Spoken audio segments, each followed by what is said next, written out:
এই সন্তান বাবা মার সবচেয়ে বাধ্যগত সন্তান হতো, এই সন্তান নয়ন জোড়ার মতো সন্তান হতো। এখন আমাদের ঘরে ঘরে কুলাঙ্গার সন্তান ভরে গেছে। বেশিরভাগ ফ্যামিলিতে বাবা মার চক্ষু শীতলকারী সন্তান নাই। সেটা যদি আপনার সন্তানের মধ্যে আপনি করতে পারেন, ইনশাআল্লাহ এই যুগে আপনার সন্তান সবচেয়ে সভ্য, ভদ্র এবং মাথা নিচু করে বিনম্রতার সাথে আপনাকে শ্রদ্ধা নিবেদন করবে। পোলাপান দেখবেন মায়েরা খাবারের বাটি নিয়ে নিয়ে পিছনে পিছনে ঘুরে, বাবা খা খা। বাবা জিকির করতে করতে বেচারের মুখ দিয়ে ফেনা উঠে যায়, ঘুরতে ঘুরতে শেষ। ছেলে খাবে না, উল্টা ঝাড়ি মারে। ভাবখানা এমন, খাইলে মায়ের স্বাস্থ্য ভালো হবে। আসলে কি তাই? মা বাবা আদর করেন, স্নেহ করেন সন্তানদেরকে, সেজন্য কষ্ট করে হলেও সন্তানকে ভালো জিনিসটা খাওয়াতে চেষ্টা করেন। যদিও আমাদের মায়েদের এই চেষ্টাটা আরো বেশি প্রশংসনীয় হবে যদি মায়েরা যতটা চেষ্টা করেন বাচ্চাকে খাওয়ানোর জন্য, এর চেয়ে বেশি চেষ্টা যদি করতেন হালাল খাবার দিচ্ছেন কিনা সেই বিষয়ে মনোযোগ দিতে, তাহলে এই সন্তান শুধু সন্তান হতো না, এটা ফেরেশতা হতো। এই সন্তান বাবা মার সবচেয়ে বাধ্যগত সন্তান হতো, এই সন্তান নয়ন জোড়ার মতো সন্তান হতো। এখন আমাদের ঘরে ঘরে কুলাঙ্গার সন্তান ভরে গেছে। বেশিরভাগ ফ্যামিলিতে বাবা মার চক্ষু শীতলকারী সন্তান নাই। আজকে একটা বিশ্ববিদ্যালয়ের সাবেক ভিসি, তিনি আজকে বলছিলেন যে আমার বাবা আমাদেরকে ছোটবেলায় যখন খেলতে বের হতাম, স্কুল কলেজে পড়ার সময় বলতেন মাগরিবের আগে আগে বাসায় আসবা, এবং আমরাও সেটা আমল করতাম। এসে মাগরিবের নামাজ পড়তাম, পড়ে পড়ালেখা করতে বসতাম। আমার ছেলেকে আমি একই কথা বলছি। আমার মনে আছে আমার বাবা কি বলেছেন আর আমি কি রিঅ্যাক্ট করেছি আমি জানি। এখন ছেলেকে বললাম একই কথা, বাবা মাগরিবের আগে বাসায় আসতে হবে।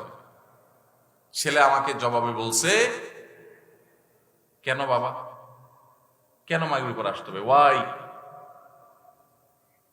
আমার বন্ধু বান্ধব সবাই তো মাগরিব পর পর্যন্ত খেলে, কই কারো বাসা থেকে তো এত চাপ দেয় না, তুমি এত জোরাজুরি করো কেন?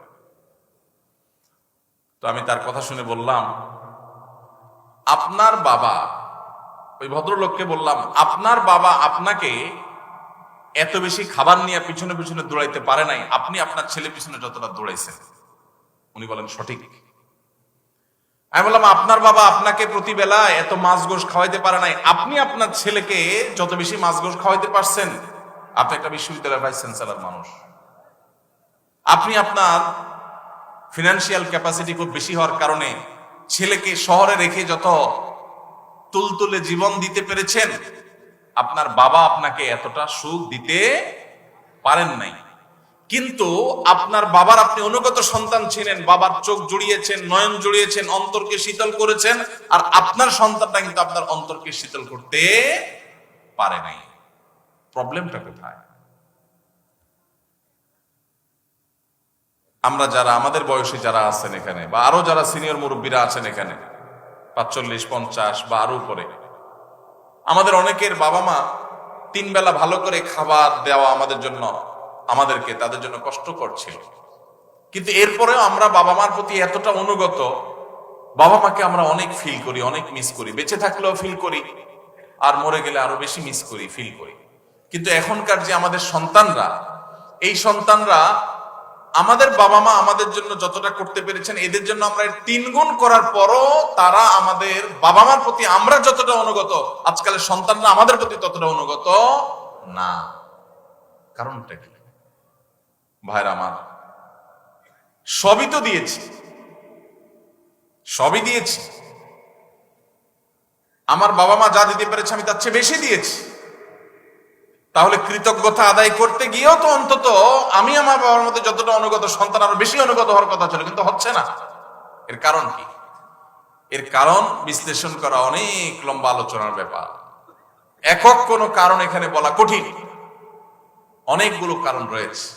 এর ভিতরে একটা কারণ হলো আমাদের এই সমাজ ব্যবস্থা, এটা পশ্চিমা সংস্কৃতি দ্বারায় এত বেশি প্রভাবিত হয়ে গেছে যে আমাদের সন্তানরা এখন তারা এদেশীয় সংস্কৃতি, এদেশের মানুষের কৃষ্টি, কালচার, সভ্যতা, এদেশের মানুষের তাহজিব, তামাদ্দুন এবং অ্যাজ এ মুসলিম ইসলামের যে কৃষ্টি কালচার সেই জায়গা থেকে অনেক দূরে সরে গেছে। আমাদের তরুণদের একটা বড় অংশ তারা বিপদগামিতার দিকে চলে গেছে।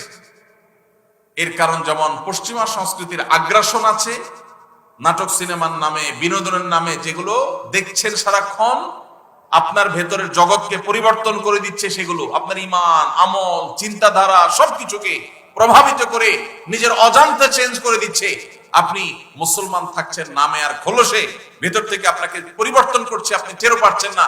আপনার সন্তানকে আপনি শিক্ষা দিচ্ছেন, স্কুল, কলেজে, ইউনিভার্সিটিতে শিক্ষা নিতে গেছে যে সন্তান, সেখান থেকে শিক্ষার উপরে ভর করে পশ্চিমা যে সংস্কৃতি আসছে সেটাও সে ধারণ করেছে, শিক্ষিত হচ্ছে, পাশাপাশি সে পশ্চিমা ধ্যান ধারণায় বিশ্বাসী হচ্ছে।